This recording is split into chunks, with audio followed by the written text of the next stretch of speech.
vamos a recibir ya mismo a un hombre que es, bueno, pues nuestra solución a tantos males, algunos de ellos invisibles. Él es Rodrigo Casaniti, nuestro fisioterapeuta de cabecera. Bienvenido. ¿Qué tal, Carlos? Vamos a hablar de una moda. No sé si podríamos llamarle moda, si le podríamos llamar incluso fiebre, fiebre por correr los maratones, un 5K, un 10K, de repente todo el mundo hace footing, todo el mundo corre. Bueno, ¿qué está pasando? En realidad siempre ha pasado, siempre ha habido esa moda de correr, porque es que mola, da buenas sensaciones, pero claro, en esta época es cuando la gente quiere empezar a ponerse bien para el verano, y es justamente el momento en el cual venimos de un invierno en el cual vamos acumulando grasita, vamos acumulando... Los turrones. Muchos turrones. Una torrija también ahora en la época de Pascua. Claro, entonces, claro, todo eso la gente dice, uy, cuando te das cuenta pasamos ya del invierno al verano. Entonces, cuando empieza la primavera todo el mundo se desespera un poco en querer empezar a bajar de peso, a estar mejor, estar un poquito más fuerte y estar más en forma. Pero claro, estar más en forma también a veces... hay que saber cómo hacerlo. Claro, porque esto lo hemos hablado aquí muchas veces, corrígenos si nos equivocamos, pero no se puede pasar del 0 al 100 de repente. No, tiene que ser, sobre todo a la hora de correr, tiene que ser todo demasiado progresivo.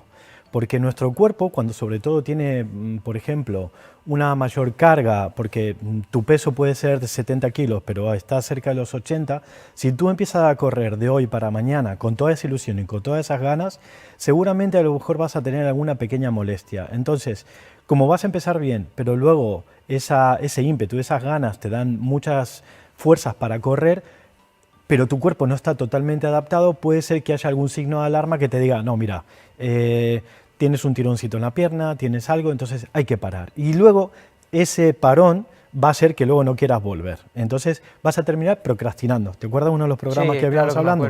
Eso es una forma también de procrastinar de una manera física en la cual tú no la controlas. Entonces hay que autoconocerse muy bien desde el primer momento para saber cómo dosificar y cómo hacerlo de manera progresiva y hacerlo bien, sobre todo. Rodrigo, hoy me has tirado la tarde por tierra y es que yo, claro, pensaba que la Navidad estaba en antes de ayer, no, es que ya han pasado casi 6 meses, señoras y señores, yo ya llego tarde para esto de la operación bikini, triquín, el slip, para todo, así que no lo sé, pero para la gente que haya empezado a correr, para que sepan cómo deben hacerlo, ¿cuál es el principal error que comete la gente cuando se embarca en una aventura como esta? Mira, hay dos cosas fundamentales. La primera es comenzar con demasiada emoción. Decir, bueno, voy a empezar a correr y voy a correr 10 kilómetros, porque es que el año pasado hacía 10 kilómetros. Pero claro, si has estado 8 o 9 meses sin correr, sin hacer ningún tipo de actividad física de impacto como es esta, pues en algún momento a lo mejor te va a dar una mala pasada. Y el otro es la carga emocional que te comentaba antes, ¿no? de cuando vas así muy fuerte y el sobrepeso. Esas dos cosas son las que el sobrepeso, cuando tu cuerpo está por encima de ese peso y estás sobrecargándolo, las articulaciones al final, si no las vas preparando de a poco, vas a terminar pasándolo mal. ¿Cómo podemos prepararlas? ¿Cuáles son las claves que le podríamos dar a la audiencia para que poco a poco se preparen para un reto como es el correr, que no es baladí, que esto no es ponerte unos deportivos, atártelos y echarte a las calles? Mira, una de las cosas más importantes es empezar a correr con tu peso ideal. Si tú, por ejemplo, tú eres delgado, yo tengo unos kilitos más que tú, entonces yo si ahora empiezo a correr, en algún momento a lo mejor me voy a terminar lesionado, voy a tener una molestia, entonces a mí esa molestia me va a limitar. Lo ideal es empezar a tener el peso exacto. Si tú tienes tu peso exacto, y comienzas de manera muy progresiva, empiezas a correr 1 kilómetro, 1,5 kilómetros, también depende de la edad, porque no es lo mismo empezar a correr con 20 años que tener 50 y decir, no, hace 10 años que no corro, pero no pasa nada, porque me siento bien. Claro, sí pasa. Claro que pasa, porque al final el cuerpo, aunque te sientas bien, no deja de envejecer. O sea, esos cambios morfológicos que vamos teniendo dentro, al final nos terminan dando esas respuestas incómodas, sobre todo a las personas que son mayores y que tienen sobrepeso. Entonces, principal es el sobrepeso. ¿Vale? Hay que bajar de peso. ¿Y cómo lo preparamos? Lo podemos preparar. Yo tengo dos cosas fundamentales que a mí me gustan muchísimo. Venga. Y además que las recomiendo muchísimo también a la hora de la recuperación física, no solamente para empezar a correr, que son la bicicleta y la elíptica. La bicicleta puede ser bicicleta en casa, la fija, estática. sí, sí, la estática, o puede ser la bicicleta que tú digas, mira, tengo una bicicleta de paseo, pues empiezo a andar en bicicleta. Y otra cosa, si no te gusta tanto la bicicleta y vas al gimnasio y eres un poquito más de hacer un poquito más de trabajo de cardio, la elíptica, que es esa bicicleta como la que vas de pie, para que mucha gente que no lo sepa, Sí. es esa bicicleta que vas de pie y vas con unos palos así. Sí, sí, sí. Ese tipo de ejercicio aeróbico, para mí son de las dos cosas que más te van preparando a la hora de correr.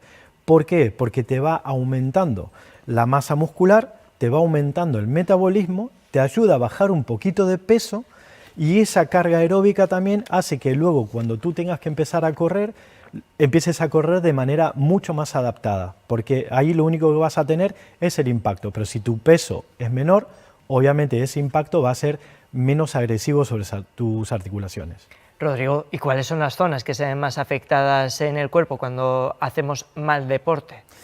Mira, aquí empezamos de abajo para arriba. Los pies. Puedes tener desde metatarsalgias, que es un dolor en la base del pie, fascitis plantares, molestias en la zona del calcáneo, en el talón.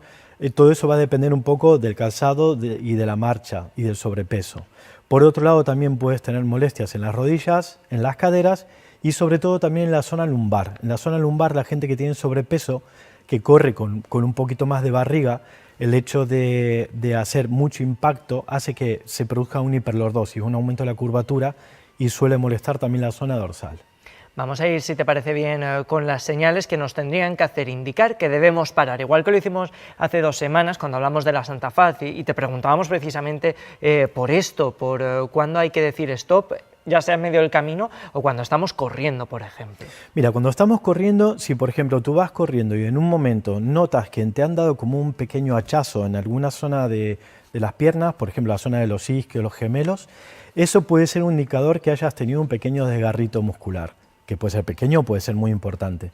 Ahí hay que parar de manera inmediata, porque si sigues corriendo, primero que no te va a permitir el dolor y segundo que vas a tener, luego la recuperación va a ser muchísimo más drástica y vas a tener que parar durante más tiempo. Y luego también cuando tienes un dolor recurrente en la misma zona, que digas, mira, me duele la rodilla en la parte interna de la rodilla izquierda, y bueno, corro un poco y va bien, pero ya cuando hago 2 o 3 kilómetros me empieza a molestar mucho y tengo que parar. Ahí lo recomendable es parar y visitar a un profesional. ¿Cómo puede ayudarnos, por ejemplo, la fisioterapia para arrancar este proceso, si puede hacerlo? Sí, nosotros trabajamos muchísimo a nivel preventivo, sobre todo los que hemos trabajado en algún equipo de fútbol o nos hemos dedicado a la parte deportiva, que el 95% de los fisioterapeutas a la larga trabajan mucho desde ese ámbito. Y ahí en ese caso lo que hacemos nosotros es ver muchos parámetros, de evaluar a ver cómo estás de peso, darte alguna serie de indicaciones, evaluando también previamente cómo está tu musculatura, si la musculatura está muy débil, si hay alguna asimetría a nivel de una pierna más larga que la otra, a lo mejor hay que recomendar unas plantillas previamente o hacer un trabajo previo también a nivel de readaptación antes de empezar a correr. Por eso es fundamental que siempre sea un trabajo muy dirigido. Si tú dices, bueno, me voy a correr 1 kilómetro, no pasa nada, pero tú quieres prepararte para un maratón o quieres decir, mira, quiero empezar a correr porque me gusta y quiero hacer 5 o 6 kilómetros por día, pues lo mejor es visitar a un profesional, a un fisioterapeuta, a un preparador físico, a un médico que esté especializado en el área deportiva y puedas explicarle todo esto y a partir de ahí te vaya dando una serie de indicaciones, porque además cada uno es totalmente diferente. O sea, si tú mañana empiezas a correr conmigo, los dos tenemos la misma poca actividad, yo seguramente, por la mayor edad que tengo y porque tengo más kilos que tú, vaya a sufrir un poco más mis articulaciones que en tu caso. Entonces, cada persona es un mundo, por eso es importante que consulten a un profesional también. Hablabas de plantillas. El otro día, cuando hablábamos de hacer la romería de la Santa Faz, hablábamos de la importancia que tiene el calzado. En este caso, el calzado y la técnica influyen. ¿Qué deberíamos tener en cuenta en este sentido? Deberíamos tener en cuenta si es, primero, un trabajo o una actividad más lúdica, que tú digas, vale, me voy a correr 2 o 3 kilómetros por día, 4 kilómetros. O si te vas a preparar para un media maratón, una maratón o alguna actividad de esas tipo muy intensas en las cuales ya hay que ver un calzado muy técnico, pero en el caso que sea algo más lúdico, lo importante es que utilices un calzado que no sea totalmente nuevo, como lo que comentamos en Santa Faz, que sea un calzado que tú ya hayas utilizado, que lo sientas cómodo o que lo vayas probando de manera paulatina. Eso por un lado. Y por otro lado también todo el proceso de autoentendimiento, de hacerlo de manera muy progresiva. Empezar un día con 1 kilómetro, al segundo día con 1 kilómetro, al tercer día con 2 kilómetros e ir progresando a medida que te vas sintiendo bien. Si vas teniendo alguna pequeña molestia en algún grupo muscular, probablemente sea como cuando vas al gimnasio el primer día, que te duela. Entonces hay que mantener esa intensidad de manera bajita. Eso para nosotros es lo principal. Rodrigo, por ir concluyendo, para que nadie se nos desanime, que hemos contado las cosas malas, pero ahora también vienen las buenas. ¿Por qué tiene que salir la gente a correr? ¿Qué les recomendarías tú a todos esos televidentes, a esa audiencia que nos sigue fielmente cada tarde, para que se animen y se apunten a hacer running de manera saludable y sabiendo todo esto esta primavera? No, primero porque cualquier tipo de actividad y sobre todo al aire libre al final genera mucha más cantidad de endorfinas, disminuye el cortisol, te hace sentir mejor y encima qué mejor que correr aquí en Alicante, por el puerto, por las zonas de la playa. Hombre, y el tiempo que está haciendo. Que es increíble. Anima a hacerlo, anima a hacerlo. Claro, entonces todo ese tipo de cosas va acompañado también de un mejor estado de ánimo y ahora que vamos a llegar al verano, que vamos a tener que sufrir un poquito, pues hay que aprovechar esta época que las temperaturas son fantásticas. Rodrigo Casanite, muchísimas gracias por estar esta tarde con nosotros y por arrojar luz en este asunto. Nos prometemos sumarnos a esta moda del running, venga. Así me gusta. Pero hacerlo bien, como nos has explicado. Obviamente, siempre hay que hacerlo bien. Y si no, iremos a los fisioterapeutas. Así.